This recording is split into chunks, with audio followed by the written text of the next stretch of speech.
Thank you, Mayor Terziano. We are live. Crystal.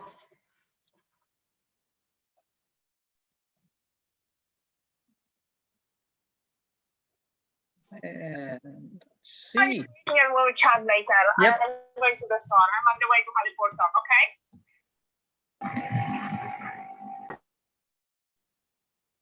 okay? Okay. Good evening, Council. Welcome to our regularly scheduled April 26th Council meeting. I would like to call the meeting to order, and I can confirm that we have quorum, and I think I can confirm that we have all of Council present. Hang on, I'm looking for Councillor Weed.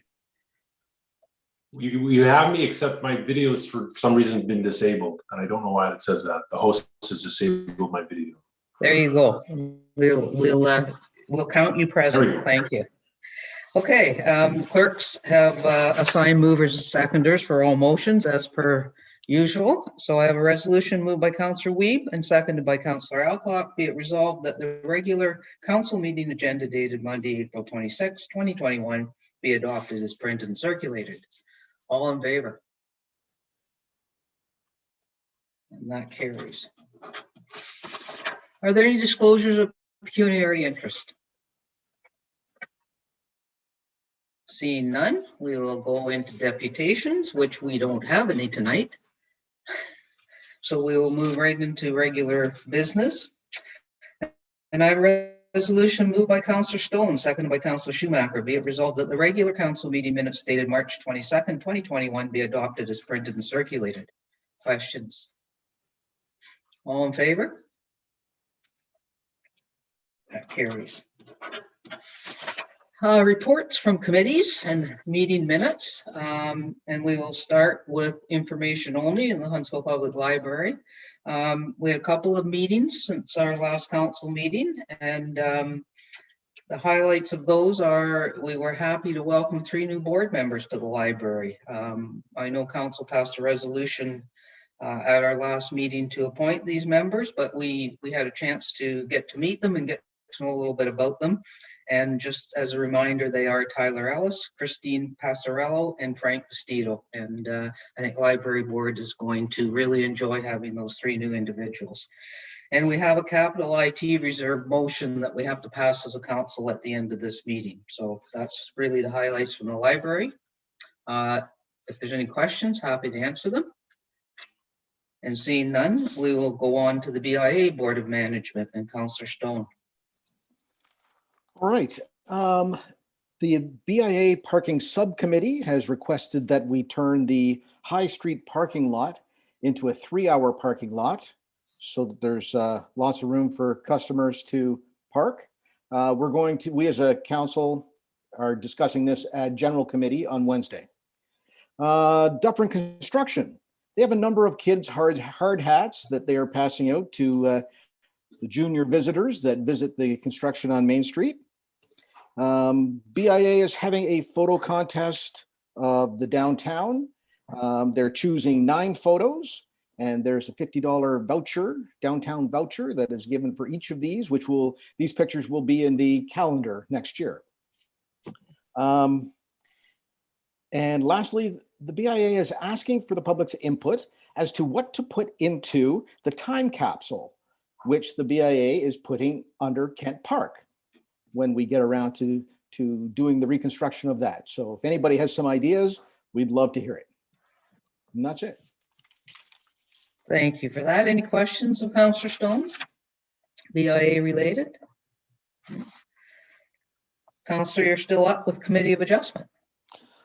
Well, it was a big agenda because we had missed the previous month. There was one recommendation for denial. We deferred that so that the owners can make changes to better reflect the official plan. All the other applications went relatively smoothly. Questions? Councillor Weed, the Huntsville Lake Bays Chamber of Commerce. Thank you, Your Worship. We had actually quite a lengthy discussion, and I keep circling back to this, but the whole strategic visioning is really front and center for the chamber. We've decided to break up into 3 subcommittees, which will tackle, one group will tackle tourism itself, tourism services. The other will tackle the membership portion of it, how the chamber interacts with their membership, and then the master planning, the overall master planning of what the chamber does. So that's going to be quite interesting. I think the group really felt that they'd be able to get more done and their teeth into things if they just had one kind of task to focus on. So I think it's a good strategy to take because we just know how important this whole process is going to be for the future after post-COVID, post Main Street. And we had an update from Lake of Bays and some of the strategies they're going to implement with their some of their businesses, et cetera, which is kind of neat. Not much to report, but it was great to hear that they're actively working on some strategies too to once things start to loosen up a bit to be ready for it and to react accordingly. So that's it. Any questions of Councillor Weeb?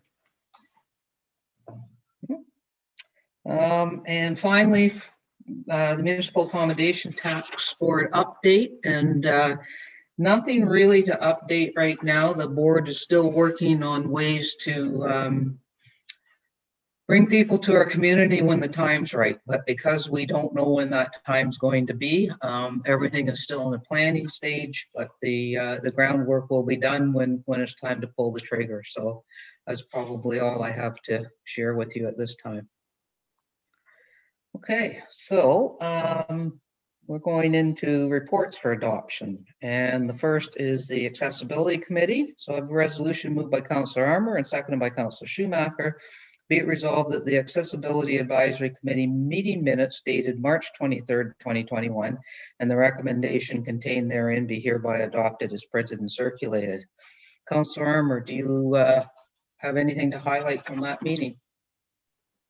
Good evening, everybody, and thank you, Your Worship. It was a good meeting. We discussed one of the main things were the electric scooters that there's been a request by the manufacturers for Ontario to lift the ban on those so that they are able to ride on sidewalks, et cetera, like that we're reviewing. And we also asked yourself to the Equitable Library assessment that you sent a letter in to is the MP Scott Aitchison for that to continue the funding for that process. But everything is there in the minutes. If anybody has any questions, I'll be happy to answer them. Council? Okay, all in favor of the motion? That carries. General Committee, I have a resolution moved by Councillor Withey, seconded by Councillor Fitzgerald. Be it resolved that the General Committee meeting minutes dated March 24th, 2021, and the recommendations contained therein be adopted as printed and circulated. Any questions on those minutes? All in favor? That carries. And the Planning Committee minutes. Moved by Deputy Mayor Alcock, seconded by Councillor Fitzgerald. Be it resolved that the Planning Committee meeting minutes dated April 14th, 2021, and the recommendations contained therein be hereby adopted as printed and circulated. Deputy Mayor Alcock, highlights? Thank you, Your Worship. I can be brief. It was a shorter meeting than normal, but we did approve 4 zoning bylaw amendments. 2 of note that I thought I'd mention was the approval to change the zoning from institutional zone to residential 4 to allow an increased maximum building height from 11 meters to 15.8 meters to permit the construction of 3 multiple residential buildings on the south side of Campus Trail near our hospital lands. And so we saw some interesting designs for that. And so I think that people felt really positive about that. The other one I thought was worth noting was the approval for an exception to our rural 1 zone to rural 1 zone, with an exception to allow for a duplex residential dwelling in a detached accessory building. And the purpose of this is to provide 2 secondary suites for employees related to the farm operations at the location. And the applicant was really keen on getting going on this and providing 2 affordable housing units for people who would be working on his farm. So that was also quite exciting. And we also had an application where staff was recommending denial for an event space in a barn that is currently identified as being located in a provincially sensitive wetland, significant wetland. So committee, there were lots of unanswered questions, and committee deferred the application. It's not the first time, and to allow them to gather more information. And finally, we had an update on our community planning permit bylaw. There have been 2 consultation sessions with the some of the lake associations, business owners, Rotary, and the BIA, and I believe that the beginning of the first draft is currently being developed. That's my report. Questions, council? All in favor? Oh, Councillor Thompson, did you have a question? Yes. Yes, I did. Thank you, Your Worship. I'm not using my electronic hand today. I'm doing it the old-fashioned way, if that's okay. That's perfect. Through you to Councillor Alcock. I had a phone call on the weekend, I think it was, or late last week, from a resident on Muskoka Road 3 North. And with all of the development that's going on and all the development that's taken place up there, the constituent was concerned or wanted to know whether we are, as a council, allowing for adequate green space with all of the development that's going on. And I see the most recent development that's taking place again just south of the Devon Lee project. But again, that looks like a massive project. And I'm just wondering if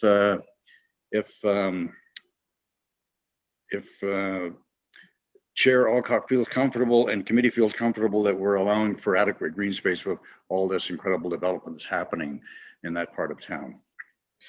If I may respond, I know that our committee is, I think we're pretty diligent on ensuring that we certainly ask the applicants what green space and what pieces are being provided for connectivity to other green spaces. As an example, Councillor Thompson, this recent one on Campus Trail, the building sites, I forget what the percentage is that it takes up of the acreage, but it sits in a fairly green space, and they're one of the proposals is to build a greenhouse and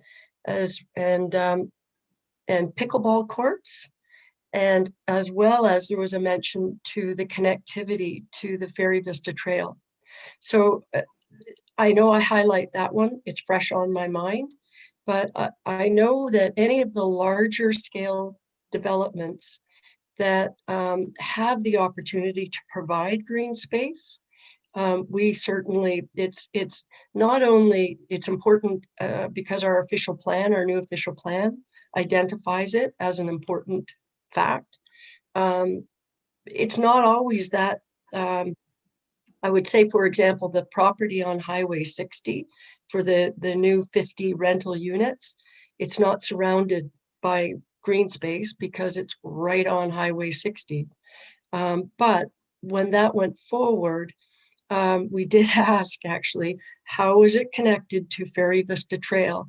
How do people who live here access green space? So where possible, that's how we tackle it. I don't know if that helps in your answer of what you're looking for, but. Follow up, Councillor Thompson? Yes, thanks. Yeah, thank you again, Your Worship. Yes, it does. I'm just wondering if maybe at some point, I know, I think at one time, way back when we talked about planning Huntsville North type of thing, which is what's happening now. There were talks or discussions at that time about linking trails, and I know you alluded to that, Councillor Alcock, and maybe if at some point in a future meeting we could get an idea exactly where things are in that regard, like exactly where those plans are in terms of linking, this development with, say, the Devon Lee development and that kind of thing. I wonder if maybe that might be something we could see as a council sometime in the future. if I may respond, I think that's a great idea, Councillor Thompson. And so hopefully Director Maxwell, I know she's here, and perhaps she and Director Hernan both could consider preparing a report, because one is infrastructure and the other is development. So I think that's a fantastic idea. I think also if we're going to do that, that we might want to identify how many of these new neighborhoods have parks right within them too, so that we see where they're going, and hopefully we will have a little something for everybody that way. Anyways, we'll get a future report on that. Thanks, Councillor. So all in favor of the resolution? That carries. We also had a special general committee meeting a week or 10 days ago. So I have a resolution moved by Councillor Thompson, seconded by Councillor Stone.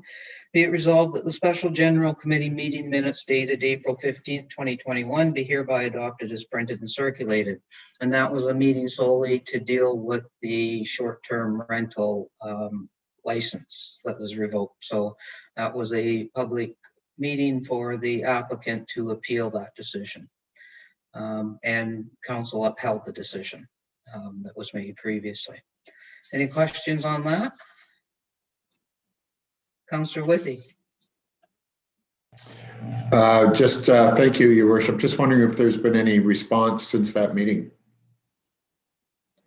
I don't believe we've had a response, but we do have coming to general committee on Wednesday. We have the follow-up rationale that will be provided to the applicant.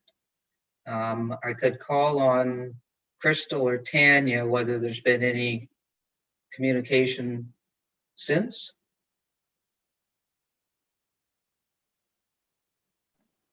Tanya?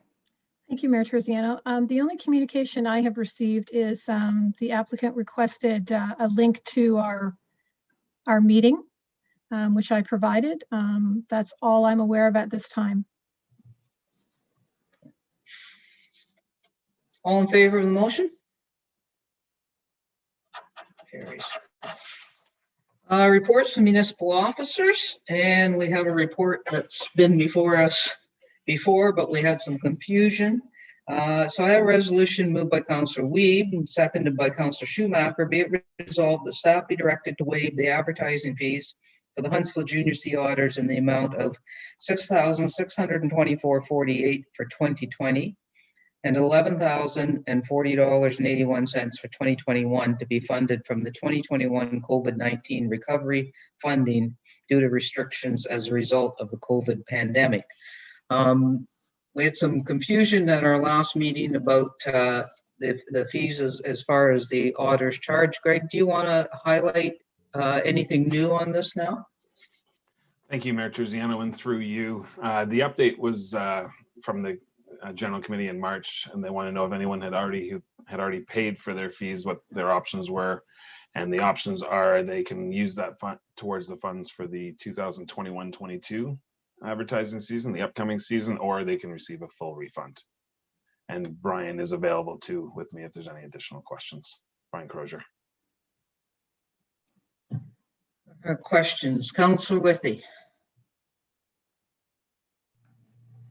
Thank you, Worship. I'm still confused. I'm still looking for more detail. I thought we were going to get a rundown of how many fees they'd received, how many fees they'd in fact refunded, and how that all is working. And I mean, this is just virtually the same report as last time, just written longer.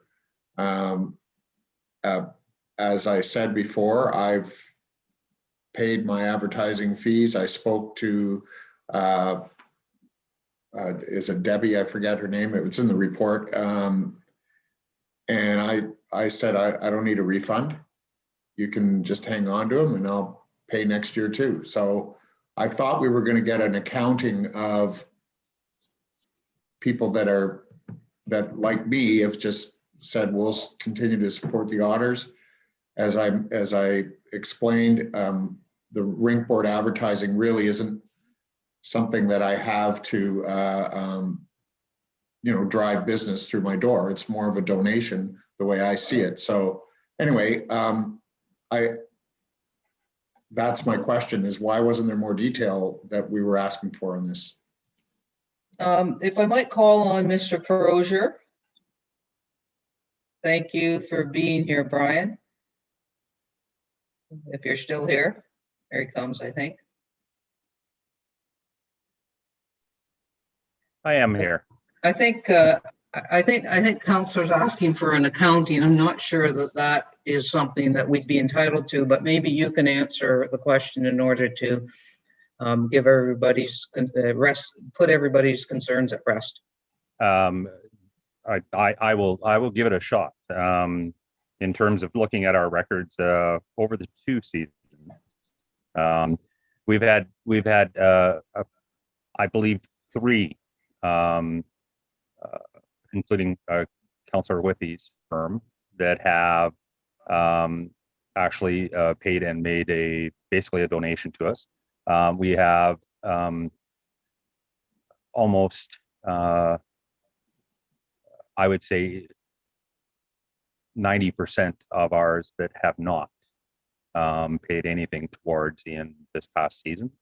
And we do have some that we are offering credit to for time that they were up and paid for in the previous season that we're managing with those groups at this point.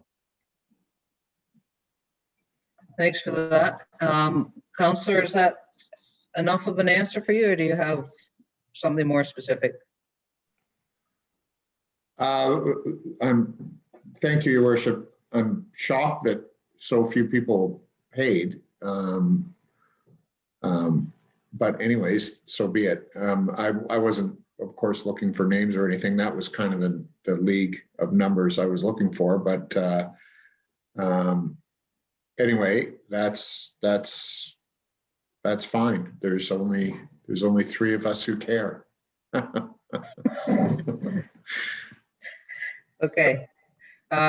Again, Brian, thanks for being here and thanks for providing clarity. If there's no other questions from council, I will call a question. All in favor of the resolution? And that carries. Thanks, Brian. Thanks, Greg. We have a report by Andrew Stiller on refreshment vehicles, and I will read the resolution first. Moved by Councillor Fitzgerald, seconded by Deputy Mayor Alcott. Be it resolved that the Director of Development Services be delegated authority to approve the operation of more than 1 refreshment vehicle on the same property once an approved and completed refreshment vehicle license has been submitted for the 2021 season. Andrew, do you want to outline your report? Yes, thank you, Mayor Terziano. So this request is very similar to a request that was received last year and approved by council. It is a request for an exemption to the business licensing bylaw. And the request revolves around the bylaw does not permit multiple refreshment vehicles on the same property. So this request has come again from the same person who filed the request last year and was approved. The section we're talking about is section 1.4. Again, which is in the business licensing bylaw. Yeah, and again, just to remind, report DEV 2020-36 was approved for a second refreshment vehicle at the parking lot located, excuse me, at 6 John Street, where there already was an existing refreshment vehicle. And I'm here for any questions.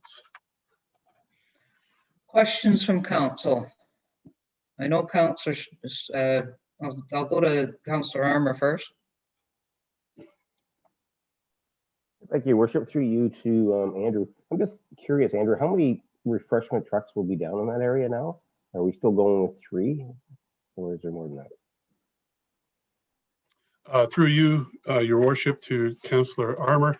I'm not sure what you mean by 3. Last year there were 2 located in the parking lot at 6 John Street. But I have had a question about another vehicle or basically a hot dog cart to be in that same parking lot as well. They're not totally convinced. They haven't filled out any paperwork yet, but the questions have been asked of me. Deputy Mayor Alcock. Thank you, Your Worship.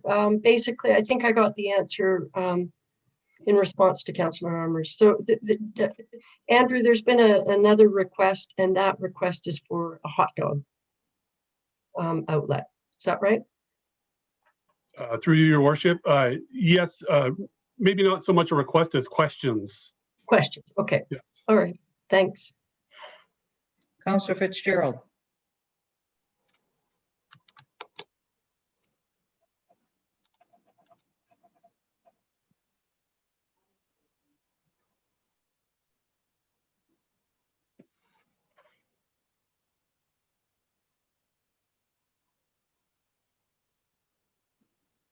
I know you got to find that mute button.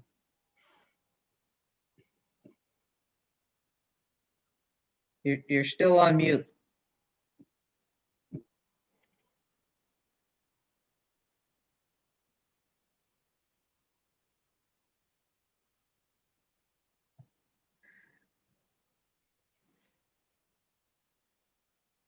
There you go. Can you hear me now? Yes. Okay. Yeah, I'm trying the new headphones and it's not going so well with the internet signal I have here. I guess my question sort of got answered, but we're talking particularly about one area with 3 vehicles in it, and there, I guess, was another vehicle within 100 yards of it, around in front of Freshco and Big Daddy's. I guess I don't really have any concern about vehicles on privately owned property. I maybe want to address if there's more things coming up for vendors on town-owned and public property, which I kind of have an issue with. So I don't know when the time is to bring that up, or if we need to do it now, or when the next application comes in. But I just want to get that out there. Councillor Stone. So I'm concerned about our year-round permanent brick and mortar restaurants in the BIA. I've spoken to several of them in the past couple of days and asked the simple question, do food trucks impact your business? The answer was emphatically, absolutely yes, for lunch and probably a little bit for dinner. So it is impacting them. And so I am going to propose an amendment that we limit any property owners to have only 1 food truck per property within 300 meters of the BIA. Now, Andrew will clarify that there is another part of this bylaw that allows, if you have a restaurant, you don't need to have a license for the food trucks, and you can have multiple food trucks. So that's why Pizza, for example, had 3 food trucks on its property last year. Canvas apparently is going to have 1 or more. There were 2 last year in Brendel Square. There's a couple other properties that could potentially have some. I'm thinking about the closed Tim Hortons just on the other side near Pizza Nova. There was one across from Freshco. And so we need to protect our year-round restaurants, in my opinion. And food trucks are fun. Love to have a few of them, but how many is too many? So I will put forward that motion that we not allow more than 1 food truck per property within 300 meters of the BIA. Okay, and I have that amendment, and I will read the amendment. Seeing as Councillor Stone has moved it now, and that is moved by Councillor Stone, seconded by Deputy Mayor Alcock, that the following paragraph be added. And further, that no approval shall be granted for more than one refreshment vehicle on the same property within 300 meters of the Town of Huntsville Business Improvement Area as described in bylaw 2011-95. And I'm sure council has the map in their package, but just to highlight that for the viewing public, that 300 meters would extend to approximately Chafee Street, east of us.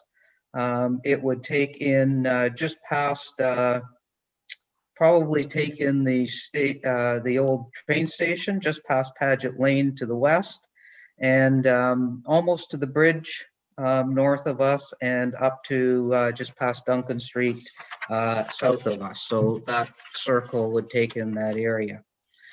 Deputy Mayor Alcock. Thank you, Your Worship. And I just wanted to speak to this briefly because I'm on the resolution as seconding this, but I have to say I'm not completely sure I support it. I think that I think it's a good idea to ask the questions though. And I understand where Councillor Stone is coming from. You don't want to create such a competitive environment that it is hindering business with our, as you say, Councillor Stone, our bricks and mortar on Main.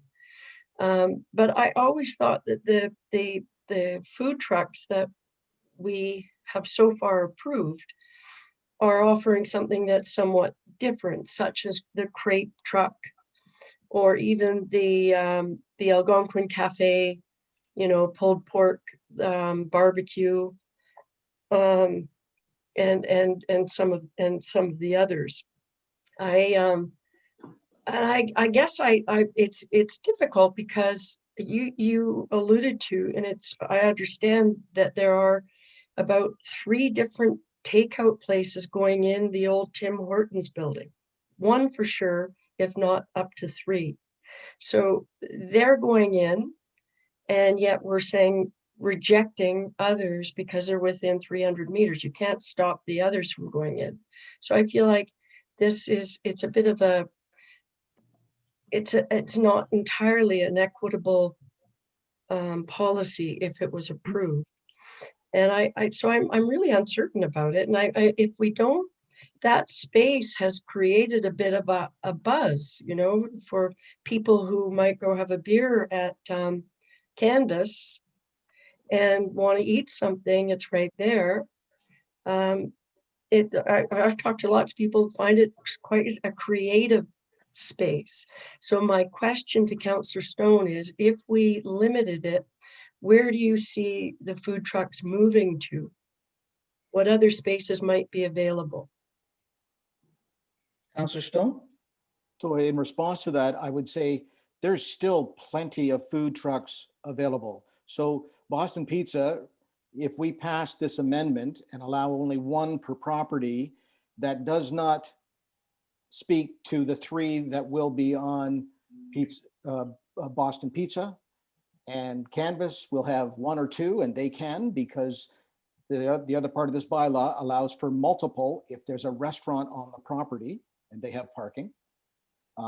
We are only limiting it to allow only 1 for other properties that don't have restaurants on their property. So there will be 4 trucks, 5 trucks for sure. I'm thinking about the Thai truck probably in Brendel Square, the 3 on Boston Pizza, 1 or more on Canvas. And I think that is tons of competition for our restaurants. Councillor Withy.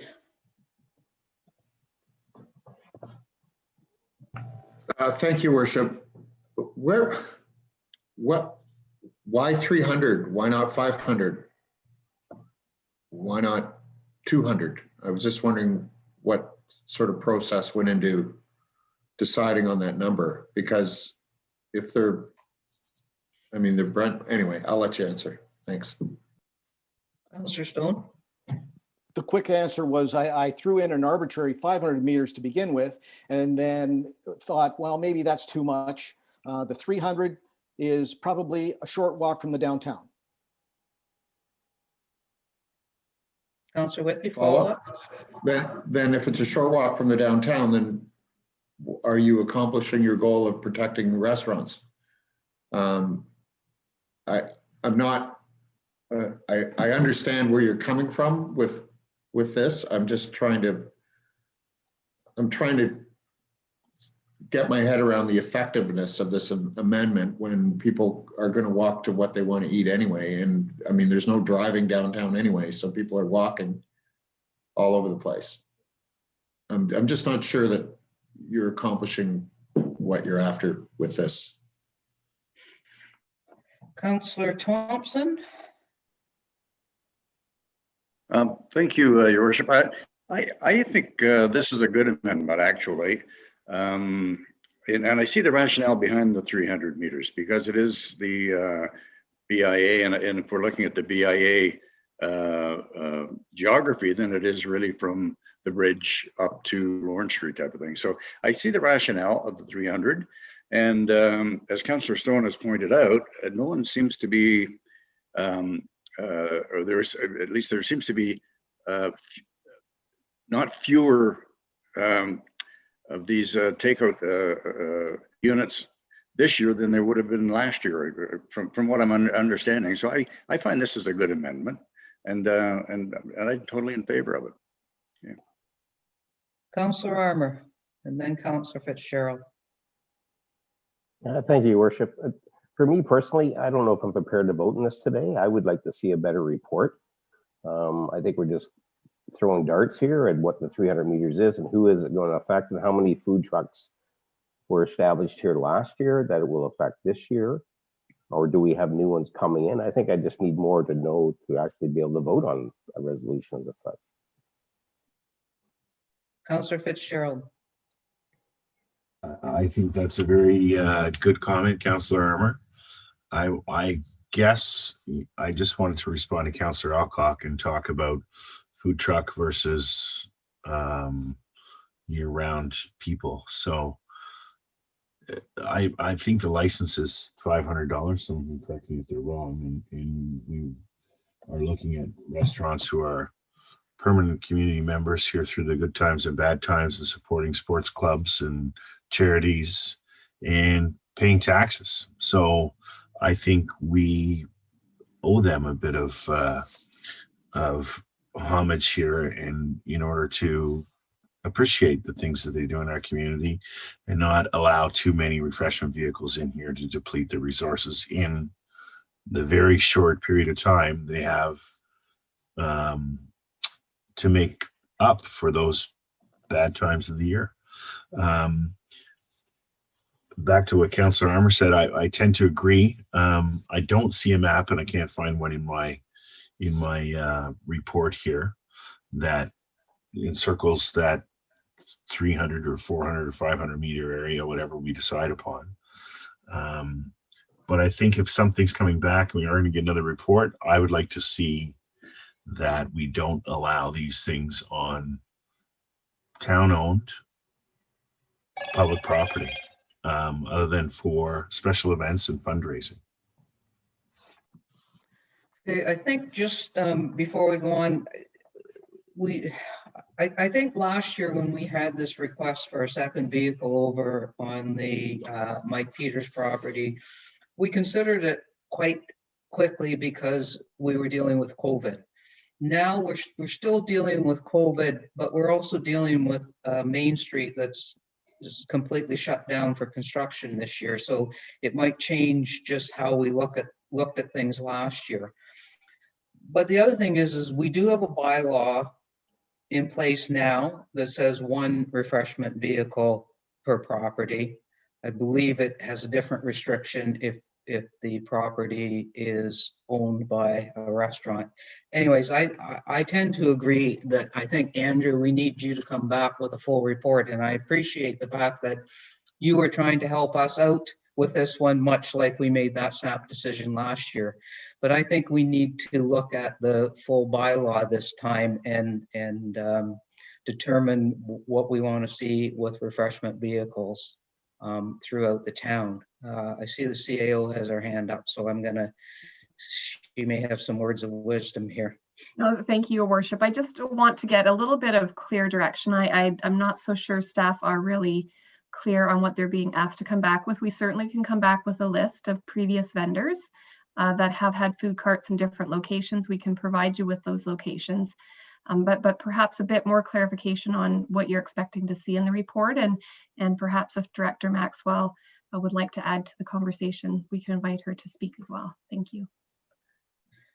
I think a couple of things. I think one, we want clarification as to what's allowed now, and if there's different allowances for different types of properties throughout our entire town, and what the different proposals could be if we wanted to change that bylaw.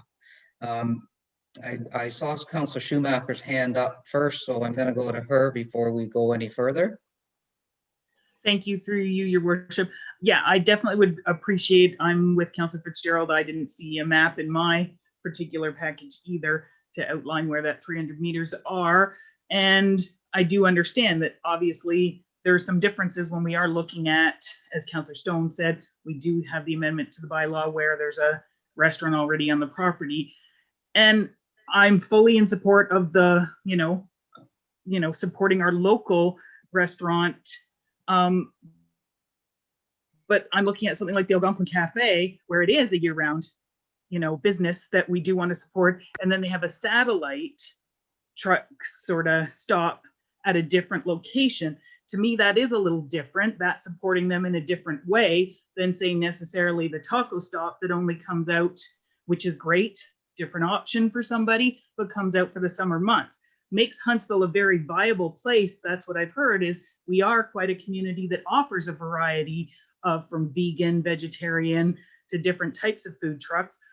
But how do we, when we're looking at that, it's like saying Tim Hortons, because they have 3 or 4, we're going to stop them at how many satellite locations they can have too, right? So I guess I would like to support local, but I also want to look at the differences in what's a satellite sort of spot to give them that little bit extra help versus maybe the ones for the summer. I'm thinking maybe the map was only attached to the resolution. Tanya, can you share your screen and show council that map? Yes, I can, Mayor Terziano. This map was created resulting from Councillor Stone's amendment, so that's why it wasn't in the package. Okay. So this will give council an idea of what the area looks like.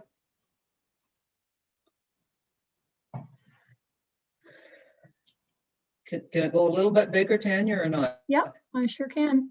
Is that better? Yeah, so council can basically see that's the 300 meter one, correct? That is correct.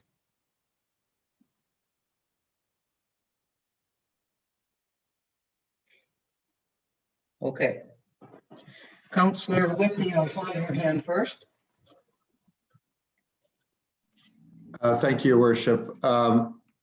I guess I certainly agree with Councillor Armour. But I also, with all due respect to the BIA, we have restaurants that are outside of the BIA as well. So I think we need a comprehensive report on just this whole situation. These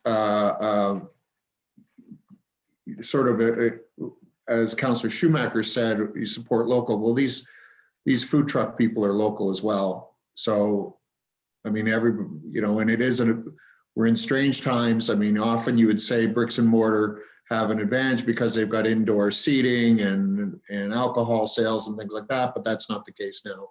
So it is more of a level playing field, but I'd like to see a more comprehensive policy that takes in the entire municipality.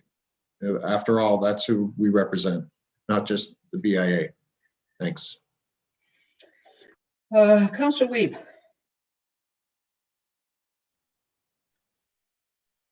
Thank you. I guess I was sort of thinking along those same lines. I'm wondering if we're getting tripped up on the policy that we would put in place for the entire community. Do we just simply not want to see too many food trucks? Do we want to make sure that people are a reasonable level playing field to play on? So I don't know if I'm not sure if we need the whole report, but I see that's where council is kind of leaning. I guess I was more in favor of maybe just extending it out for the entire municipality as written, but I'm open. Deputy Mayor Alcock.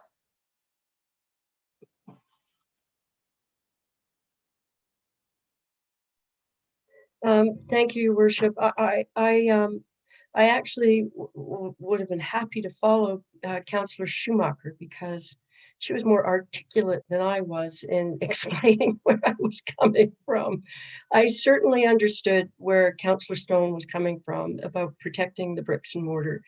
But I was sort of, I did have those questions about we might be creating an uneven playing field. And I wasn't quite sure, about the policy of well, Boston Pizza is allowed 3 because they're a restaurant. And then if Canvas is allowed 2, and I don't know what their parking lot is versus the Brendale parking lot.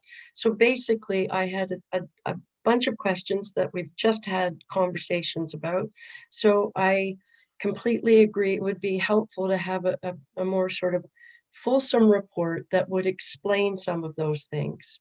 And seeing that, the answer might be obvious then, it might be easier to say cap it at 1 on this property or whatever. I hated the idea of seeing some of the food trucks that had been there for a long time that might not be allowed to be there if we change our policy completely. So again, I think Councillor Schumacher said it very well. Councillor Armour. Thank you, Worship. I don't want to keep going on with this, but I look at this as there's 2 sections to this. We have a report tonight of a food truck requesting to go in a place where we approved last year. So they're following proper procedure, and Andrew's done a great job of putting that through. And the second part of this is how many food trucks do we want in Huntsville and area, and what boundaries do we put them on? So I see it as twofold. So I think we need one resolution, and then I think we need a report to come through so we can adjust to the other areas. So I thought. Andrew and Kirsten, do you have enough information to bring back what we think we're looking for?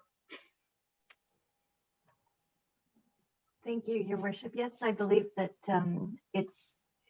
it was very helpful what Councillor Armour just suggested too, that we're separating it out a little bit and saying, yeah, an overview and also what we could be doing differently. So I think that's sufficient. Thank you. Can I have somebody move to defer this until the May cycle? Councillor Fitzgerald, you had your hand up first, but I'm not sure for what. I liked Councillor Armour's comment about, and I don't know if he was referring to expediting this application where they followed the process and they have a goal in mind and want to do what they want to do. I don't think it contradicts anything that we haven't done previously. Do we approve this one and put a halt on everything until we get a report and decide which direction we're going to go after this application is dealt with? I think that's probably a fair and reasonable thing to do. Well, fair enough, but we don't actually have a resolution before us to approve any specific license. We have a resolution before us to give the Director of Development Services the delegated authority to approve the operation of any license going forward. So I'm not sure we're ready to pass that resolution. Councillor Fitzgerald? I agree with you. I think this is something that I would like to see still at council level. I look forward to the report. Like I said, I'm happy to delegate it for the director to exercise her delegated authority on this particular application, and let's get everything organized and move forward in a responsible and respectful manner.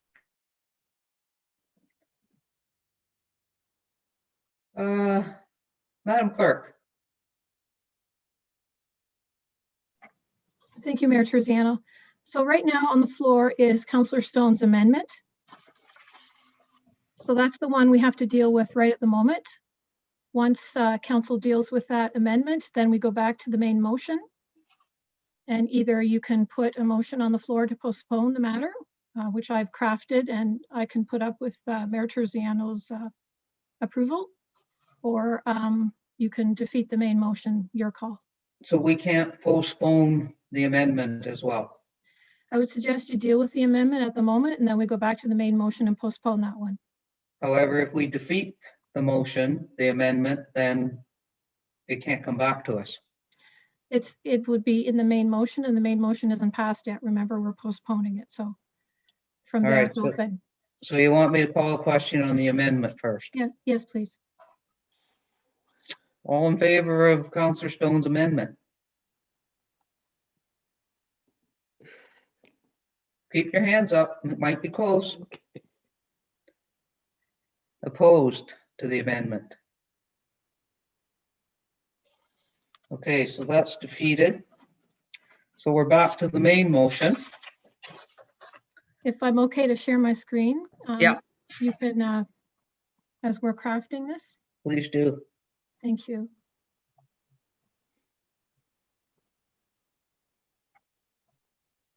So we would have a resolution moved by Councillor Fitzgerald, seconded by Councillor Armour. Be it resolved that staff report development 2021-44 authority to allow additional refreshment vehicles on a single property be postponed, to have staff bring back a list of previous vendors with locations, a review of the refreshment vehicles within the business licensing bylaw, including information on what is currently allowed within the business licensing bylaw and the differences allowed for each property. Questions? First off, I should ask if the mover and seconder are in favor of moving and seconding that. Councillor Fitzgerald and Councillor Armour? Yeah. Okay. So questions, Councillor Armour? I'm just curious, should we have a time frame on this, that the report comes back in a timely manner? Yeah, we would need that to come back to the next cycle for sure, because this is upon us. Councillor Fitzgerald. Thank you, Your Worship. Just to be inclusive of that we don't allow it on town property unless it's a special occasion or a fundraising event. Andrew, is that a separate bylaw, or would that be included within this one? Thank you, Your Worship. That would be a separate bylaw not included with this one. I believe what Councillor Fitzgerald is speaking about is a special event or a very short-term activity or festivity maybe going on at Rivermill Park, maybe over a weekend or just a Saturday sort of thing. Okay. Councillor Weeb. Thank you, Your Worship. So what happens to the current applicant?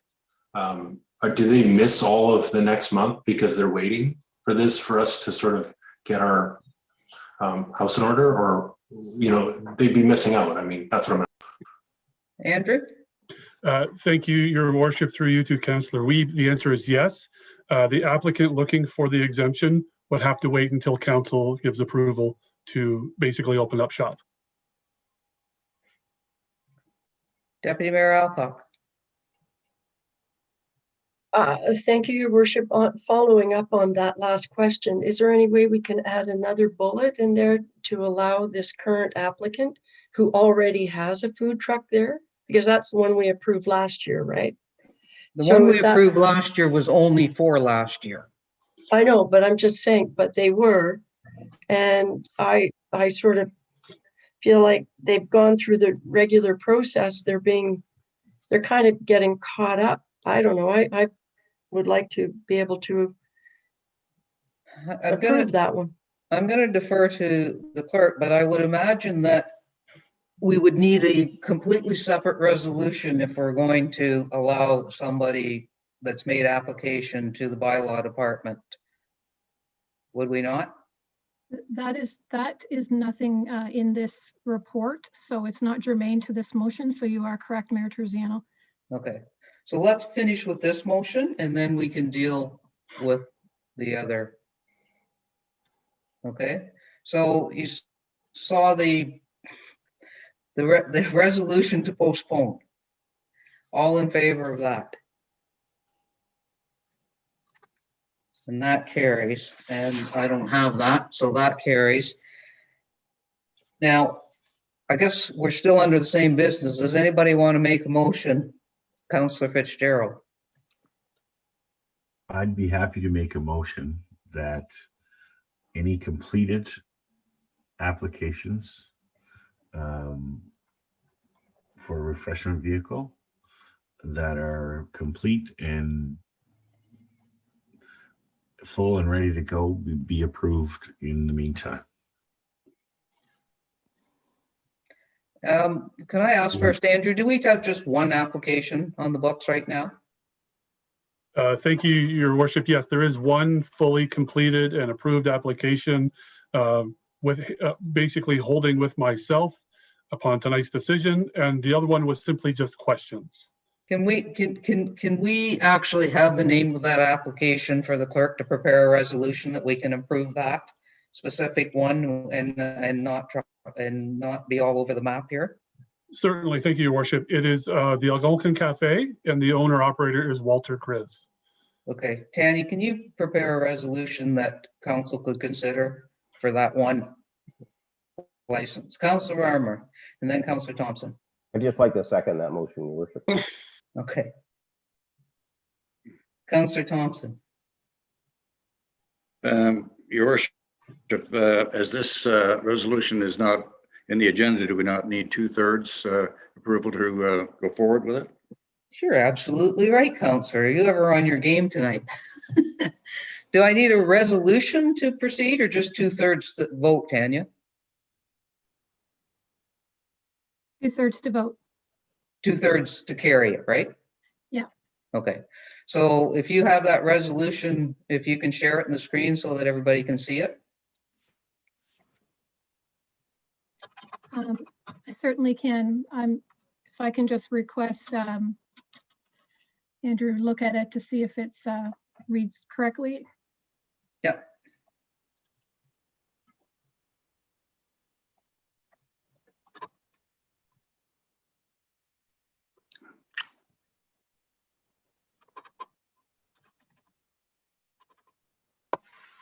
Tanya, if I could just ask a quick question. Do we need to include the location of the refreshment vehicle because there will be two on the same property? That would be great if you can provide it. 6 John Street. If I could ask if there's a duration or is just into 21. So I would say for the licenses run from May 1st until October 31st. So if you want to put those dates in, will that be okay? Thanks, Andrew. You're welcome, Your Worship. It looks great. Are the mover and seconder okay with that? Okay, Tanya, if you will take that down. And are there any questions on that? Councillor Stone. Well, I just want to say that, you know, as much as I want to support the Algonquin Cafe, and they do have a brick and mortar business, and that's wonderful, we just directed staff to go away and bring back some real information. And now we're saying, well, yeah, but not this information. If you want the whole picture, then let's get the whole picture. Councillor Fitzgerald. Yeah, I wasn't aware who the applicant was, but I think if we have a policy in place and someone has gone through all the steps to meet those requirements and to complete their application, then I don't think that we can pull the chute and just abandon all our policy because we've had a meeting and discussed that we want to improve on the policy. But I think if it's a completed application, I think we need to treat it as such and be respectful of the applicant and the time, regardless of who that applicant was. Like I said, I didn't know who that was till Andrew told us. So I think that's the right thing to do. That's fair, but our bylaw actually says that we can't have more than one person on the lot. So we're actually contravening our own bylaw by doing this. I think Councillor Withy was next. Thank you, Worship. Yeah, that's kind of where I was going. I mean, we're kind of going at this all different directions here, and I think we're going to get ourselves tied up if we're contravening.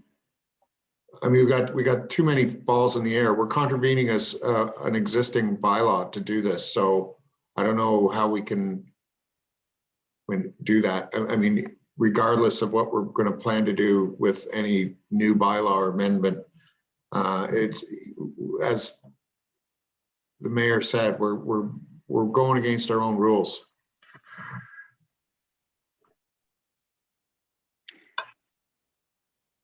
Councillor Thompson. Once again, Your Worship, in terms of a procedural, going forward on this, I think we need 2/3 of council to agree to even consider the vote, not necessarily the vote itself.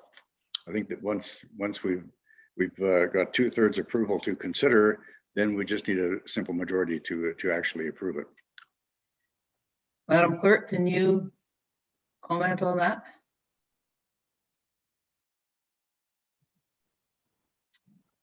So your question, Councillor Thompson, was the matter itself, if we can even put it on the table before we even vote on the motion. Is that what you're asking?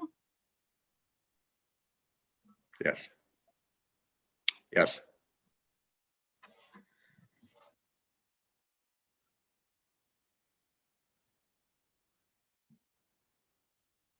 So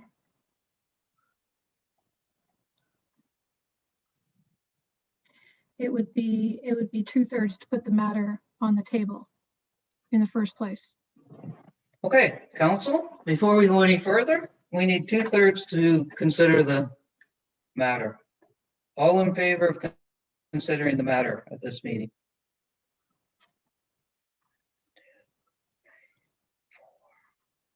5. No, 5. No, we need 2/3. 5 is not 2/3. So we will not be considering the motion. Is that correct? Tanya? I'm just going back here for a second, Mayor Terziano. We had Councillor Armour and Councillor Fitzgerald moving to put that matter on the floor. Was that correct? Yes. Okay. And then we had 5 votes for against. Is that correct? Not the motion to whether or not to consider the matter. That's correct. Did we have 5 for? We had 5 votes to consider the matter, and you said we need 2/3. Correct. So it fails. Thank you. Okay. Thank you for the clarification. Okay. All right, Councillor Schumacher. Thank you, through you, Your Worship. I guess a question back to Andrew, and I know we defeated the last motion, but I guess what was then the process of bringing the motion forward today? Because now we're backtracking and we probably needed to make this decision, and it should have been brought forward back in March to give you guys obviously time. And moving forward, then if we make a decision in May, do people get like the licenses for, do they have to pay a certain amount? And then would it take effect starting date and then the fee is less? Andrew? Thank you, Your Worship. So if I heard Councillor Schumacher correctly, no, there is no relief, if you will, if the applicant has to wait another month. The fee is for the season, and whenever you open during that time period, there is no refund, if you will. And I'm not sure if I understood the question in the first half. Sorry, I guess, yeah, I think, were you just assuming we were kind of going to go with precedent in the way we had done it last year? So that's why we came now at this point, knowing that May 1st is coming around the corner. Thank you, through you, Your Worship. The applicant was maybe not the quickest in letting me know that this is what wanted to happen again. And I would say the applicant and I probably just assumed that because this happened last year, that it would go through again this year.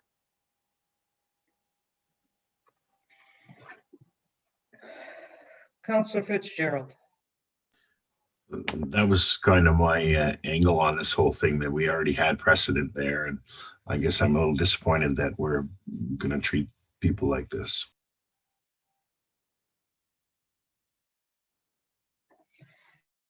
Councillor Weeb. Thank you, Your Worship. But this doesn't preclude them from keeping the application alive. And depending on how the discussion goes, they may be up and running by the end of this next month. Is that possible? That's correct. We'll deal with it at the May Council meeting. And you know what? Actually, I think this matter's closed now as far as this meeting goes, and we'll get our report and we'll deal with everything at the May Council meeting. Reports from municipal officers. There's a license of occupation PowerPoint presentation. Tanya. Thank you, Mayor Terziano. If I may, to share my screen. Yes, thank you.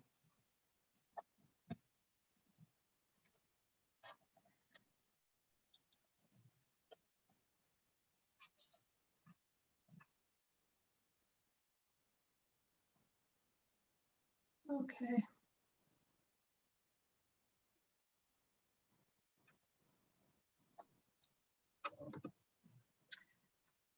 Just give me one little second.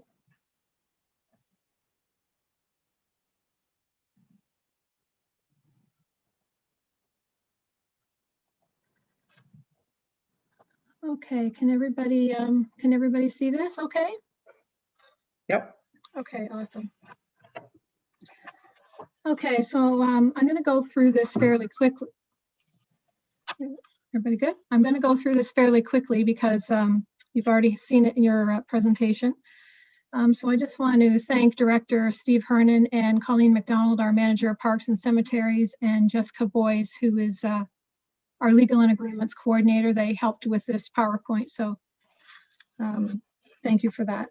They are here tonight as well if there's any questions that you need to ask them.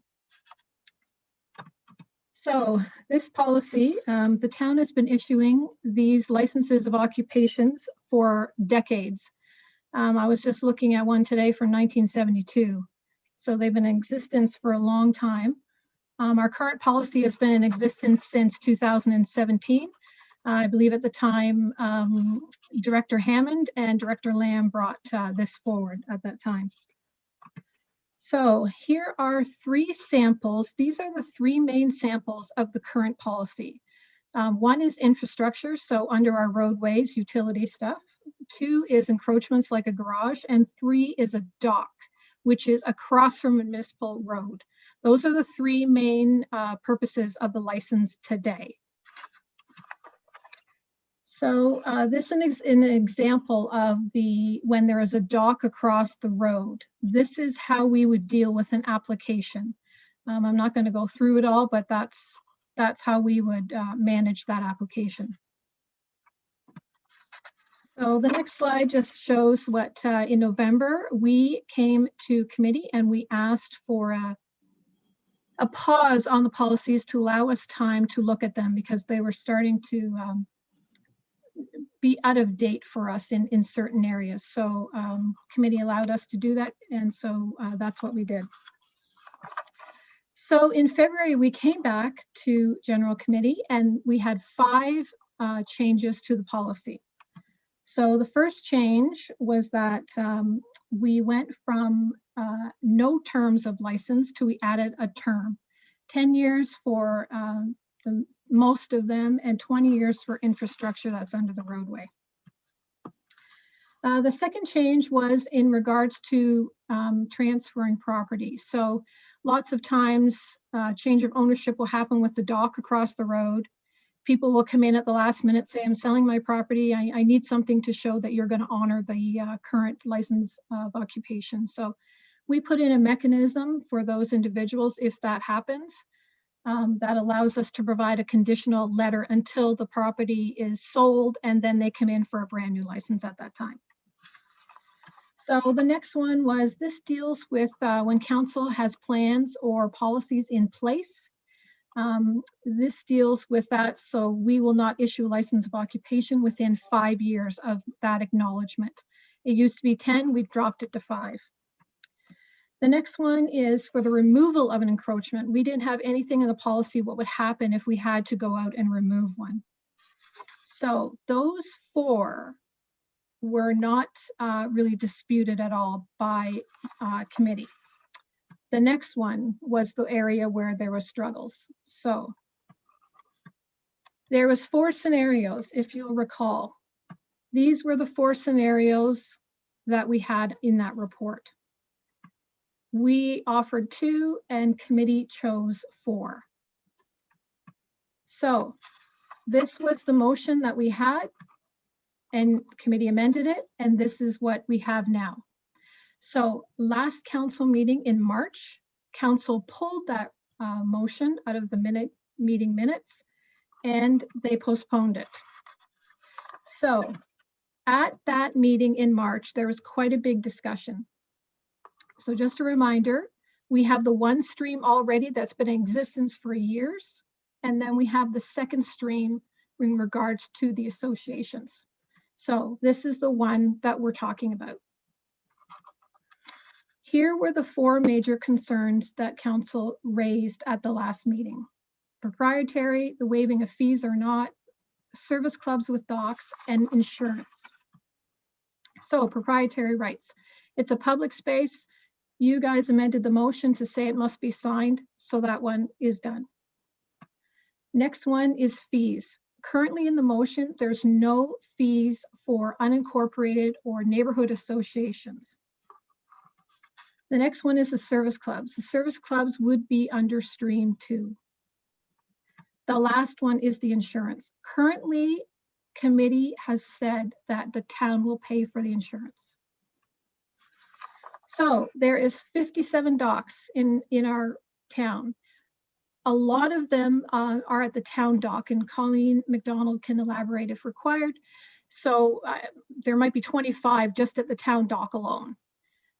So our insurance has said that if we increase the number by 20, then there might be an impact.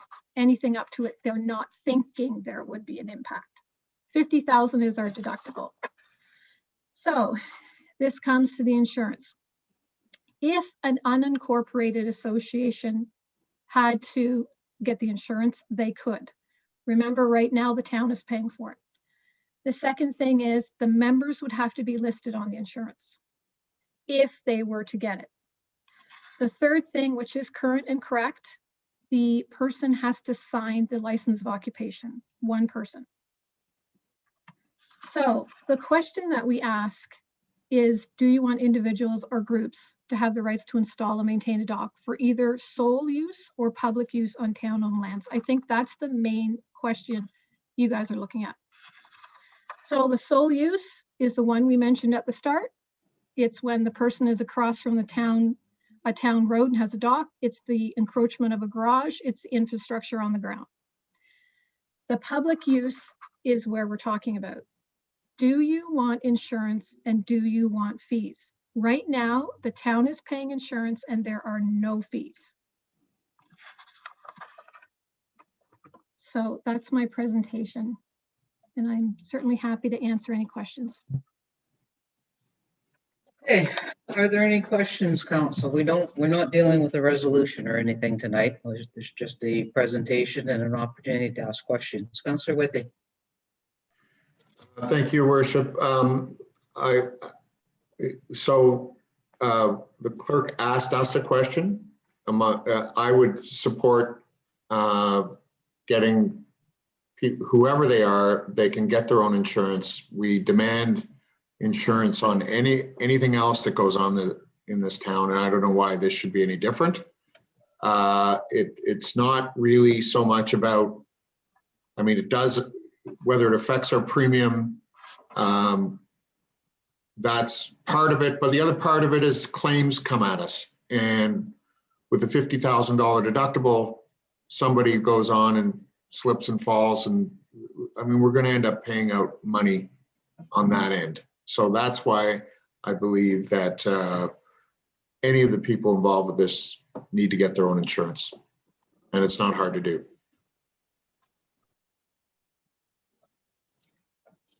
Anyone else? Deputy Mayor Alcock.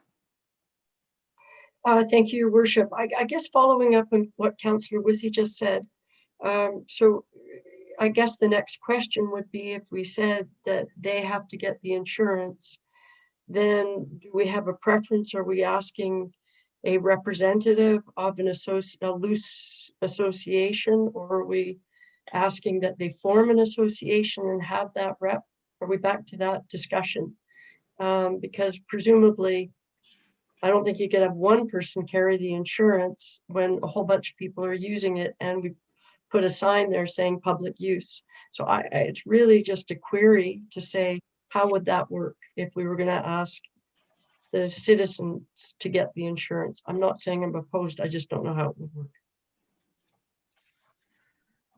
work. Councillor Withy? Thank you, Your Worship. It's really, it's up to them. Would be my answer. They can get it. They can decide how they want to do it. It just has to be a policy. I don't think we need to bother with the rules. It's sort of like when somebody wants to rent a park to do something. We don't ask them how they got their insurance. We just say, show us your proof of insurance. Go and get it. I don't think we need to be concerned with that. Anyone else? Councillor Thompson. Yeah, thank you, Your Worship. I understand completely where Councillor Withy is coming from on this. I guess my concern with regards to demanding the unincorporated groups to provide insurance is that we know that there are docks out there now that are not there legally. We know that. But they are on town property. They're in concessions or rights of way. And so I guess my question becomes sort of a legal one in the event that a dock was created without the knowledge of the town and the cooperation and approval of the town, and something did happen, would we still be liable anyway because it is on town property type of thing, and the fact that we didn't know? So that's where I'm having a little bit of a problem with that. And I totally understand, and in some ways I totally agree with Councillor Withy. It's just the other side of it. It's if we go the route of going through the approval process, and then it's above board type of thing, and then we know it's the groups that, and there will always be some of those who will create a dock on town property on a right of way, without going through the approval process. We know that will happen to everything. So that's where I am on this. That's my conundrum on this particular one. So I see both sides of it, quite frankly. Could I ask a question? Tanya, I think your presentation said there were 57 docks. Is that 57 illegal docks in our town that we don't own and that we're unaware of who put them there and they're just out there? That is the number that Colleen had provided to our insurer for our insurance. But they're not, some of them are our docks. Colleen can confirm, but I believe they're all our docks and all known. Colleen, are you there? I'm here. Through you, Mayor Terziano. So the number that I provided for our insurer is the ones that are within our parks that we have installed. So at Town Dock, there are multiple. In fact, there are 57 slips. Okay. Do we know how many illegal docks we have out there on our property? To be honest, I do not. Okay. I think Councillor Withy, you are next. Thank you, Your Worship. I just wanted to, sorry I keep talking, it's just because it's the insurance thing. As far as Councillor Thompson's comment or conundrum, whenever a lawsuit, a statement of claim comes through, I mean, there's a lot of things in play. If if say we had a unincorporated group get a policy, for example, and it expired and they didn't tell us, or they got canceled for non-payment and they didn't tell us, then our insurance would automatically respond likely. So it all depends. When you get into these liability things, you really have to have the situation happen to see how it works. And a lot of the interesting thing is that lately, it used to be when somebody was sort of slipped and fell, there would be a quick settlement made and there'd be a little cash go around. What's interesting is lately the insurance companies are fighting these too. They're not just saying, okay, how much are we going to settle this for to make it go away? So, but whenever these happen, it's not always cut and dried if there's more than one player involved. But it doesn't mean that they shouldn't be required to go get their own anyways, and provide us with certificates and name us as additional insureds. The very same way if somebody rents River Mill Park for an event, they have to provide insurance. They have to put the corporation of the town of Huntsville as an additional insured. It's exactly what should happen. I think as far as the fees go, I still don't think we've addressed the fees in that we really talked about there was probably 3 streams here.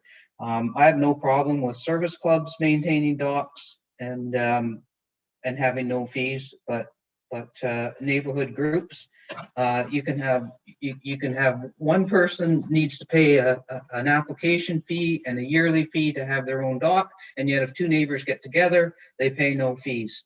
So I think you were supposed to drill down to service groups and then your neighborhood groups there as far as fees go too. So, Councillor Schumacher.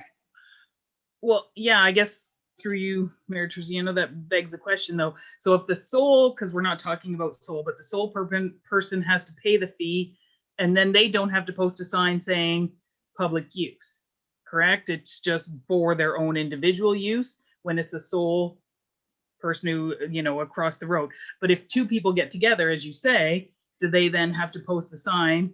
They don't have to pay. We're saying they should have to pay is what you're suggesting, but they still have to post a sign saying it's now for public use. Yeah. Fair enough. Councillor Fitzgerald. Thank you, Your Worship. Yeah. I think the dilemma we were faced with was it's public use, but it's for a select group of public use. So a neighborhood group, cottage association, and in some of those cases there was no public access through a private road. So I think that's what we were trying to address. And I think in those instances that fees should not be waived. And that definitely insurance, because it's truly not public use. Okay, so that was presented for information and questions, which we've done. And I guess we'll be coming back in a report at some point and with more answers. Okay, we're on to Conroy Park water and wastewater easement. And I have a resolution moved by Councillor Withey, seconded by Councillor Armour. Be it resolved that council grant an easement to the district municipality of Muskoka for municipal water and sewer services over parts 1 to 6 on Plan 35R 26412 geographic township of Brunel. And further that the form of the easement is to be to the satisfaction of the town solicitor. And further that the mayor and clerk be authorized to sign all necessary documentation pertaining to the easement. And further that any legal costs incurred with respect to the easement over Conroy Park be funded through the Forbes Hill Reserve. Jessica. Thank you, Mayor Terziano.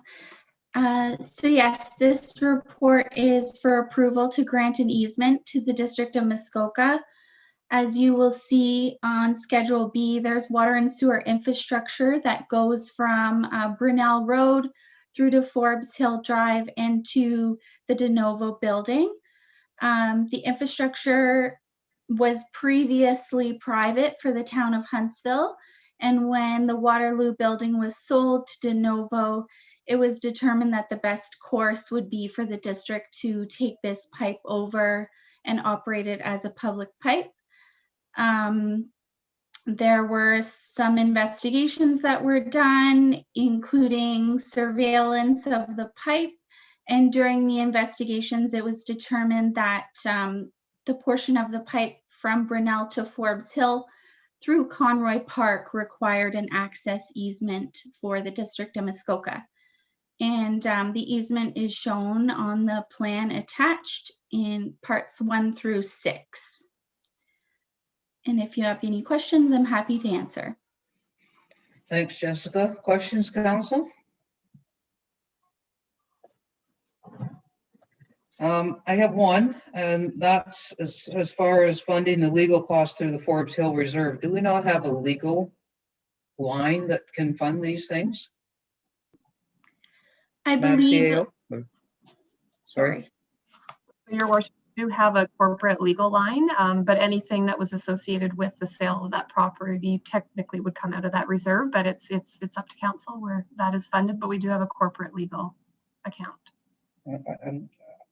I guess I just really wonder what this has to do with the sale of that property. I'm not sure if Jessica wants to add to, but it did all have to tie in when we did sell the property and the transfer of that easement across. There was a couple of locations, I believe, but again, it's up to council where they'd like to fund it from. We do have a corporate account if that's where it needs to come from. I feel like legal should come from legal, and we shouldn't be nickel and diming a reserve. But I don't think I can propose that amendment. Councillor Stone? I'd be happy to propose that amendment, that it come from legal. Councillor Withy? I'll second it.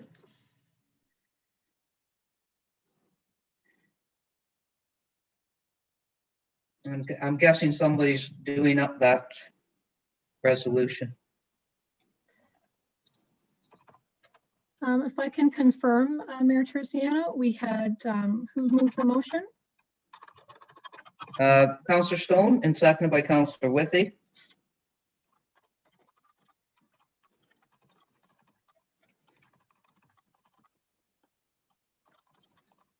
And we are changing it to be taken from the legal budget? The corporate legal budget.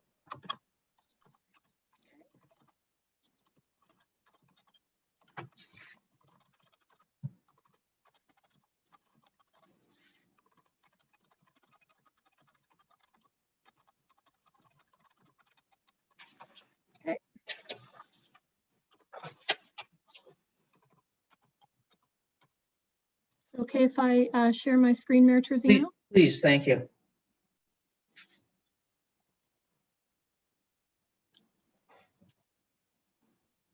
Moved by Councillor Stone, seconded by Councillor Withy. Be it resolved that Forbes Hill Reserve be struck out and replaced with corporate legal.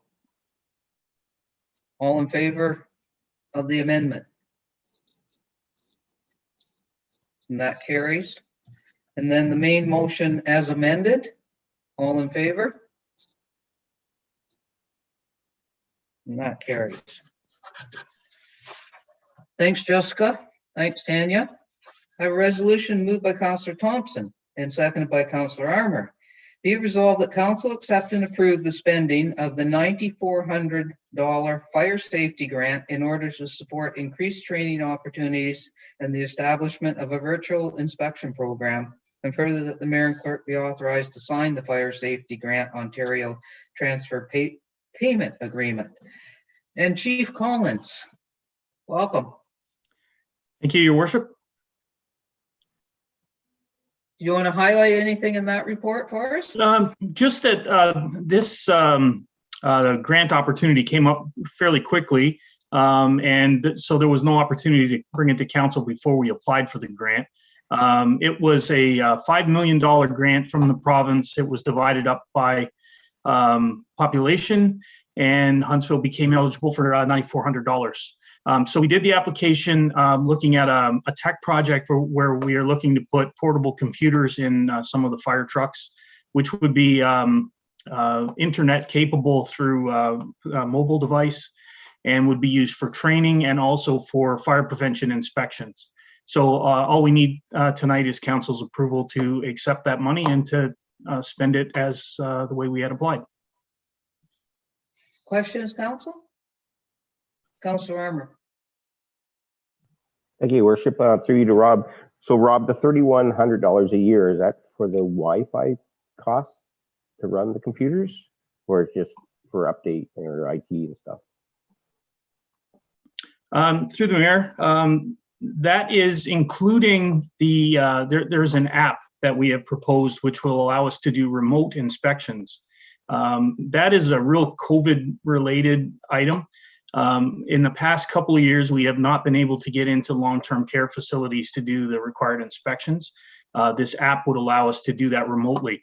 We're not sure that once we get through the restrictions that we will still need that, but the cost of that app is included in that $3,100. If it turns out that we don't need it once we get back to normal, it will be somewhere around half that. Councilor Schumacher. So yeah, I guess further to that, Chief Collins, that I guess right now you are probably relying on somebody within the facility to make that determination as opposed to the department yourself. So this would give you guys more of an opportunity to say, make sure your I's are dotted and T's are crossed, and you know that those facilities are safe and fire preventable. Yeah, through you, Madam Mayor. Yes, that's exactly what's been going on. The facilities have been basically doing self-inspections. And ironically, those are the one type of facility that we must do inspections on. And it's also the facility that it's been impossible to do because of the virus. Okay, thanks, Rob. All in favor? And that carries. And you're still with us because our next resolution is moved by Councilor Armour and seconded by Councilor Thompson. Be it resolved that committee authorizes staff to establish a pilot project for the remainder of 2021 to operate a regional fire training center offering fire training programs to other fire departments on a cost recovery basis.